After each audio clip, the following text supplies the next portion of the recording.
முழுதும் நிழலாய் நீயும் சென்றாய். மறையா வாக்கின் விசுவாசத்தின் நிறைவாய் நீயும் நின்றாய். உலகம் முழுதும் மறையை பரப்ப கடலை தாங்கிச் சென்றாய்.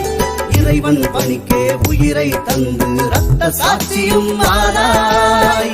அன்னை வாழும் காலம் தனிலே காட்சி கண்டவரே, அன்னை சொன்ன வார்த்தை தன்னை நெஞ்சில் கொண்டவரே, மாதா கோயில் முதலில் கட்டிய மாட்சி கொண்டவரே, அன்னையின் வாக்கின் படியே வந்து ஜீவன் தந்தவரே.